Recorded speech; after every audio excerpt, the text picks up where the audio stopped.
నిజామాబాద్ వెళ్తే నిజామాబాద్లో చూసుకుంటే ఇసుక మాఫియా మన గతంలో కూడా అమ్మా న్యూస్లో చాలా వరకు మనం దానికి సంబంధించినటువంటి విజువల్స్ ఎక్స్క్లూజివ్గా చూపించడం జరిగింది. మాఫియా జరుగుతున్న వైపు జూదం ఉంటే మరోవైపు మట్టి మాఫియా జరుగుతున్న పరిస్థితి ఉంది. దీనికి సంబంధించి పట్టపగలు కూడా ఈ మాఫియా కూడా కొనసాగిస్తున్నట్టుంది. దీనికి సంబంధించి మరింత సమాచారం అందించడానికి మా ప్రతినిధి శ్రీనివాస్ సిద్ధంగా ఉన్నారు. శ్రీనివాస్ చెప్పండి.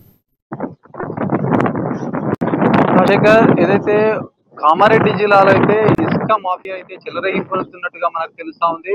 చాలా రోజుల నుంచి కూడా ఈ ఇసుక మాఫియా ఎక్కడికక్కడ కూడా బీర్పూర్ ఏదైతే కామారెడ్డి జిల్లా బీర్పూర్ మండల కేంద్రంలో అయితే ఇసుకకు సంబంధించినటువంటి క్వారీలు ఉన్నాయి. క్వారీల నుంచి కూడా ఇక మాంజీరా నది పరివారిక ప్రాంతం కావడంతో కూడా ఇసుక గంగమ్మ తల్లి అయితే ఇసుకకి ఎక్కడ కొదవలేని విధంగా అయితే అక్కడ బీర్పూర్లో ఉన్న నేపథ్యంలో కూడా ఇసుక దారులు ఏదైతే ఇసుక సంబంధించినటువంటి ఇక్కడ బురం గారి ఇక్కడ ఇసుక సంబంధించినటువంటి దీనికి పెట్టరేగిపోతున్న సిచ్యువేషన్ కనిపిస్తా ఉంది.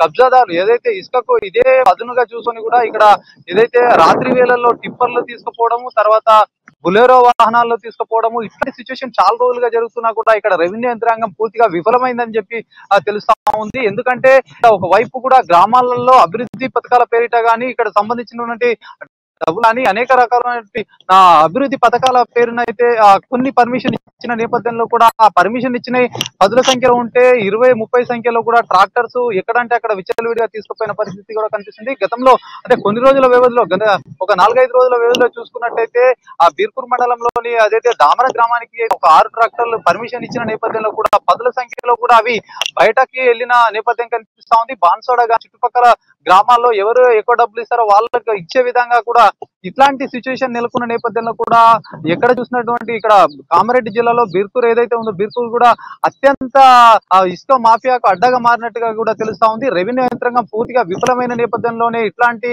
జరుగుతుందని చెప్పేసి కూడా చాలా మటుకు కూడా బయట నుంచి వార్తలు వస్తున్న నేపథ్యం కనిపిస్తా ఉంది. ఒకవైపు చూసుకున్నట్టయితే ఈ బొలెరో వాహనాలు, ఇక్కడ ట్రాక్టర్స్, ఇక్కడ సంబంధించినటువంటి కొన్ని చెక్ డ్యాంల పేరిట కూడా టిప్పర్లను తీసుకున్న నేపథ్యంలో కూడా ఆ టిప్పర్లు కూడా చెక్ డ్యామ్ పేరిట తీసుకుంటున్నారు. దానికి సంబంధించినటువంటి ఆ డీడీలు కానీ ఏం లేకపోవడం కూడా ఇక్కడ ఒక విషయంగా చెప్పుకోవచ్చు. ఇదే విధంగా కూడా ఒక విధంగా బీర్పూర్ మండలంలో కూడా ఎస్ఐ కూడా స్థానికంగా కూడా ఎస్ఐ కుర్చీ ఖాళీగా ఉన్న నేపథ్యం కనిపిస్తుంది. చాలా రోజులుగా దాదాపుగా 5-6 నెలల మధ్య వ్యవధిలో కూడా ఇక్కడ ఎస్ఐ పోస్టు కూడా ఖాళీ ఉండడంతో కూడా ఇట్లాంటి అసాంఘిక కార్యకలాపాలకు అడ్డగా మారుతున్న సిచ్యువేషన్ అయితే ఇక్కడ ప్రజలు మనకు చెప్తా ఉన్న నేపథ్యం కనిపిస్తా ఉంది. ఎందుకంటే ఇక్కడ ఒకవైపు జూదం కానివ్వండి, ఇక్కడ సంబంధించినటువంటి అక్రమ కార్యకలాపాలకు ఒక అడ్డగా మారుతున్న నేపథ్యం అయితే బీర్పూర్ పిఎస్ పరిధిలో అయితే ఇట్లాంటి సిచ్యువేషన్స్ కనిపిస్తా ఉంది. ఒకవైపు ఇసుక మాఫియా కూడా ఇట్లాంటి రెచ్చిపోతున్న నేపథ్యంలో కూడా ఒకవైపు ఇట్లాంటి జూమ్ లాంటి యువత కూడా పెద్దారిన పడుతున్న పరిస్థితి కనిపిస్తా ఉంది. ఇది ఎస్ఐ కూడా ఎందుకు రాలేదని పలు విమర్శలు వస్తున్నాయి ప్రజల నుంచి కానివ్వండి, స్థానికంగా